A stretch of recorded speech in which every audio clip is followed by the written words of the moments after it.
Ini kita nyalain ya, nyalain. Terus buat nyalain mesin itu nggak bisa pakai yang kanan. Nih, kanan tuh nggak bisa. Jadi emang kebiasaan Honda itu kalau misalkan motor yang 150 cc ke atas itu pakainya yang kiri nih, yang sebelah sini. Kiri baru pencet ini. Nah, barulah dia nyala. Oke. Bismillahirrahmanirrahim. Assalamualaikum warahmatullahi wabarakatuh. Kali ini kita nyobain Honda Vario 160 ke Gantole. Seperti biasa, kalau ada motor baru dites ke Gantole karena di sana treknya enak. Ada tanjakan, ada turunan pastinya. Kemudian jalanannya juga lumayan sempit dan bervariatif si kontur jalannya. Ada yang jalan rusak juga. Nah, seperti yang di video ini. Nah, kita lihat nih jalanan rusak.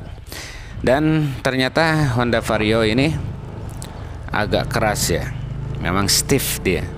Lebih keras, lebih kaku. Kalau di jalan ya jelek kayak gini terasa itu kerasnya. Itu berfungsi supaya stabil. Supaya kalau dibawa lari itu atau dibawa kencang itu lebih stabil, dan ketika nikung juga bisa rebah-rebahan seperti itu. Di tikungan juga enak kalau stiff. Nah, untuk masalah performa ini ditanjakan ya, tanjakan ternyata powernya itu memadai, mumpuni kalau menurut saya. Karena memang si Vario 160 ini lebih kencang, lebih bertenaga dibandingkan kompetitornya seperti Aerox ataupun bahkan kelas 150 atau 160 cc yang lain seperti PCX 160 dan NMAX 155. Jadi ini powernya udah maknyos lah, udah jangan diragukan lagi. Tanjakan seperti ini mudah saja dilibas.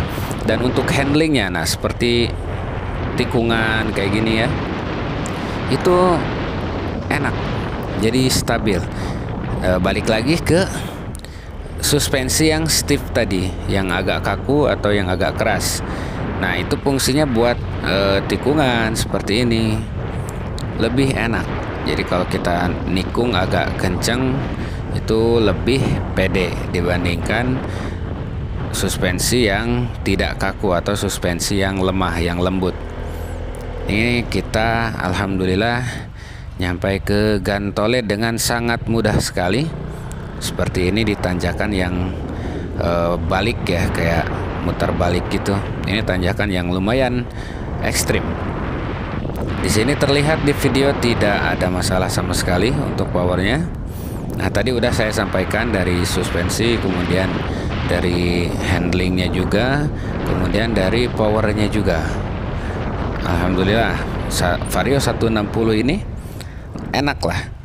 Kenapa saya coba ke sini ya? Memang harus dicoba ke pegunungan seperti ini.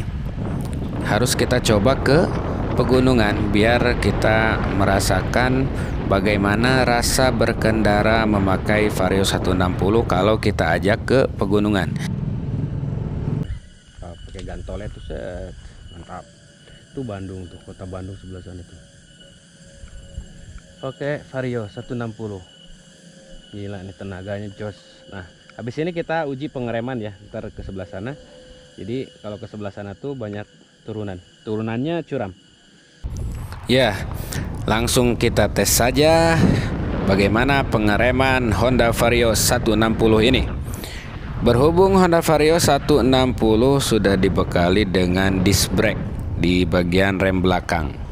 Jadi kita harus coba keturunan yang cukup ekstrim. Ya, cukup ekstrim. Cukup menegangkan.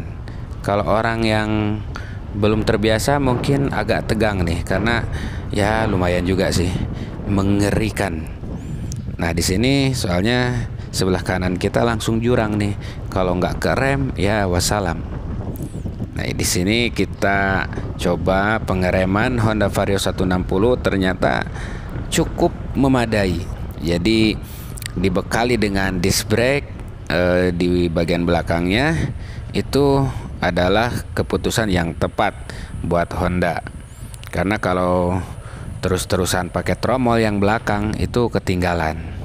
Cuman ketika di turunan seperti ini, kalau remnya disc brake dua-duanya depan belakang, itu kita harus pandai mengatur ritme pengereman. Nah, lihat nih, lihat ini, waduh, curam nih bos.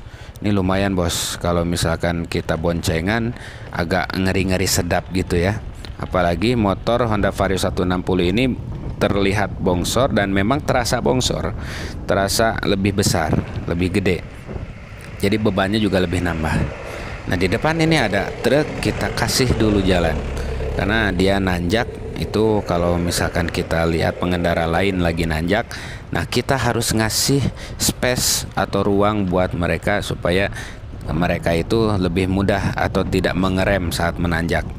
Jadi lebih baik kita yang mengalah. Nah, balik lagi ke pengereman, ternyata lumayan pengeremannya cukup baik. Terus tadi yang tips saya, jangan sampai kita rem terus. Kalau kita punya motor yang disc brake dua-duanya, itu jangan terus aja ngerem gitu ya. Karena rentan atau riskan dengan ngeplos. Ngeplos itu jadi panas ya. Panas, kemudian remnya jadi nggak berfungsi, jadi ngeplos aja tuh remnya.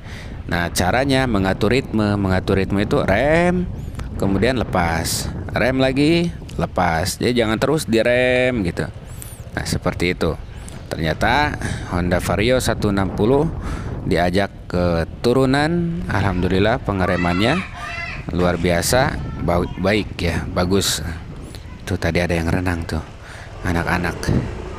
Nah di depan ada jalan raya, kita langsung tes untuk akselerasi dan tes bagaimana sih kalau kita rusuh atau misalkan kita ngejar waktu ya.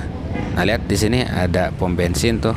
Nah patokannya kalau pengen ngetes dari arah Cilili, nah itu yang ada pom bensin, kemudian belok kiri ke Gantoe bisa. Oke kita lanjut ke pengetesan. Pengetesan di jalan raya atau di jalan yang besar. Kita lihat di sini, langsung saja ditonton, jangan sampai di skip.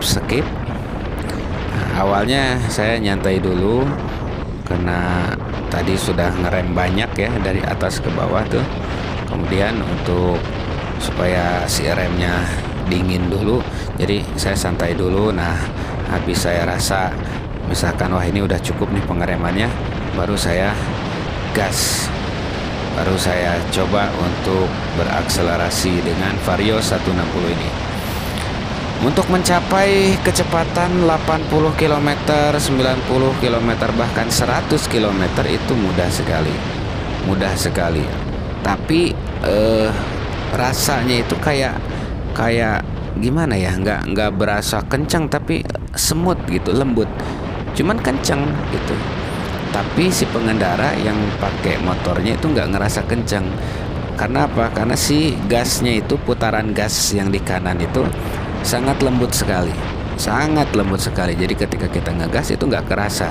Kemudian si putaran mesinnya atau getaran mesinnya itu nggak kerasa juga, jadi semut gitu. Tapi kencang. Bisa dilihat di sini. Tapi dia kencang Vario 160 ini. Bolehlah yang pernah ngerasain motor Honda, memang karakter motor Honda seperti itu kebanyakan.